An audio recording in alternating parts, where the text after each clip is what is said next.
శ్రీ మైసూర్ చాముండేశ్వరి దేవి జ్యోతిష్యాలయం. ఫోన్ ద్వారానే జ్యోతిష్యం చెప్పబడును. ప్రేమించిన వారు దూరం అవ్వడం, భార్యాభర్తల మధ్య గొడవలు, అత్తాకోడళ్ల మధ్య మనస్పర్ధలు, పెళ్లి కుదరకపోవడం, విద్య, ఉద్యోగం, వ్యాపారం, చెడు ప్రయోగ నివారణ మొదలగు ఎటువంటి సమస్యలకైనా పరిష్కారం చూపగలరు. స్త్రీ పురుషులకు ఎటువంటి సమస్యలు ఉన్నా నమ్మకంతో కాల్ చేయండి.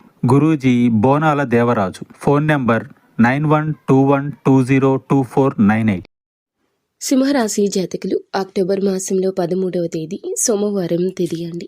ఈ రోజున మధ్యాహ్నం 1:30 దాటాక వీరికి ఒక షాకింగ్ న్యూస్ అయితే తెలియబోతుంది. ఏమిటి ఆ వార్త, ఏం జరగబోతుంది అనే వివరం వీడియోలో తెలుసుకుందాము. వీడియో మీకు నచ్చితే తప్పకుండా ఒక చిన్న లైక్ అయితే చేసి మమ్మల్ని సపోర్ట్ చేయండి. ఇక ఆలస్యం లేకుండా వీడియోలోకి వచ్చేద్దాము. ఈ రోజున ఈ సమయంలో మీరు ఎక్స్పెక్ట్ చేయని ఒక వార్త కుటుంబ సభ్యులకు సంబంధించింది కావచ్చు, బంధువులకు సంబంధించింది కావచ్చు, మిత్రులకు సంబంధించింది కావచ్చు.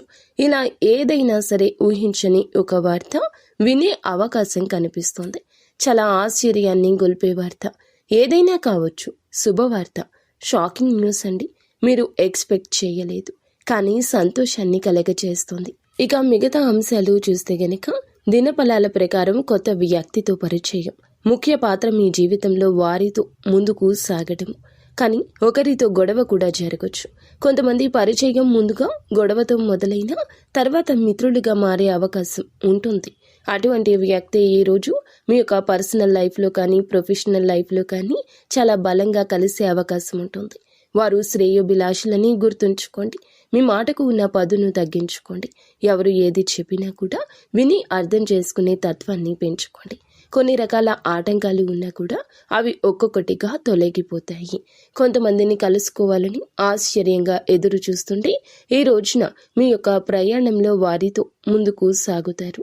ఒక ఆటంకం మీ జీవితంలో ఈ రోజు ఉన్నా కూడా ఆ ఆటంకాన్ని మీరు సమాయత్తంగా ముందుకు తీసుకెళ్లి ఆటంక పరిష్కార మార్గాన్ని కనుక్కోపోతున్నారు. కొంతమంది ఈ రోజున అనుకోకుండా ఇంటికి రావడం, శుభవార్తలకు ఆహ్వానాన్ని పలకడం కూడా జరుగుతుంది. ఇదంతా కూడాను భగవంతుని అనుగ్రహమే. మీ యొక్క మానసిక స్థితిలో మార్పు వస్తుంది. మీకు కొండంత ధైర్యం వస్తుంది. నా అనుకునే వారితో గడిపే ఆ క్షణాలు ఈ రోజున మధుర జ్ఞాపకాలుగా మారబోతున్నాయి. నిత్యము ఇష్టదైవ నామస్మరణతో పాటుగా మీరు ఏమిటంటే స్తోమతకు తగ్గట్లుగా దాన ధర్మాలు చేయడము, మంచిగా మీ యొక్క మంచిని కోరుకునే వారితో ఎక్కువగా సమయాన్ని గడపడము చేయండి. అంతా మంచి జరుగుతుంది.